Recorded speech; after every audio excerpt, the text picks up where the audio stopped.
कि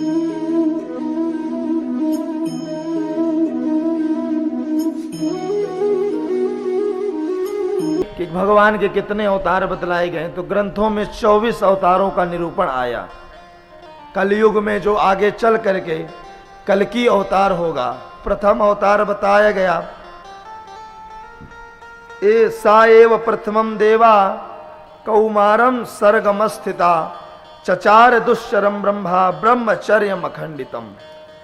द्वितीय तु भवायस्या रसातल गताम महीम उद्धरिष्यन्नुपादत्ता यज्ञेसा सौकुरम वपो। यानी पहला जो ऋषि का जन्म हुआ इस पृथ्वी में, अवतार हुआ भगवान का, सनक सनंदन सनातन सनत कुमार, इन 4 ऋषियों के रूप में हुआ।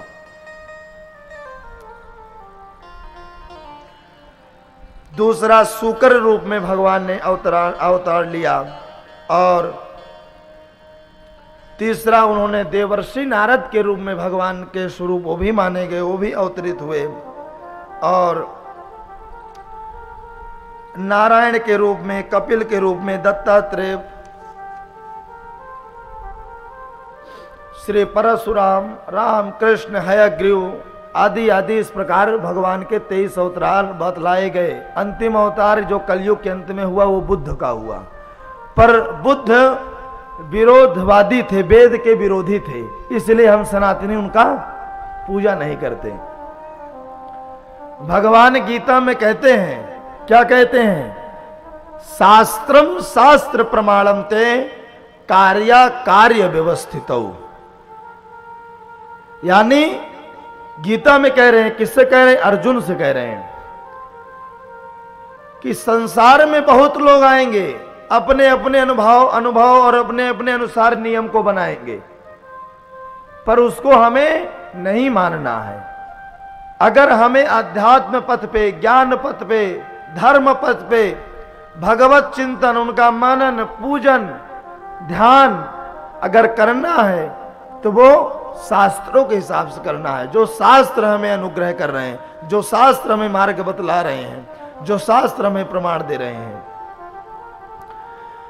अर्जुन से यह भी कहते हैं, अगर मैं वहां भी, अगर मैं स्वयं क्यों ना खड़ा हूं, मैं स्वयं ही क्यों ना खड़ा हूं, अगर मैं अशास्त्रीय बात कर रहा हूं, शास्त्रीय बात नहीं कर रहा हूं, तो मेरी बात भी आप स्वीकार मत करना, साक्षात ही क्यों ना बोल रहा हूं।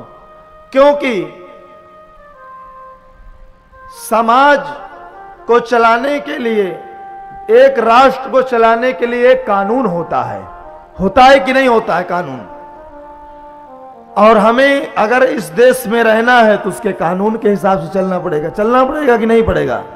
अगर आप कानून के हिसाब से नहीं चलोगे तो फिर क्या होगा? काला धन रखोगे तो ईडी आएगी छापा करने। अगर आप किसी प्रकार का कोई कानून के इतर काम कर रहे हैं, कोई चोरी कर रहे हैं, कोई किसी को आप मृत्यु आदि जो भी घृणित कार्य होते हैं, अगर आप कानून से अलग होकर करते हैं तो कानून आपको दंड देता है।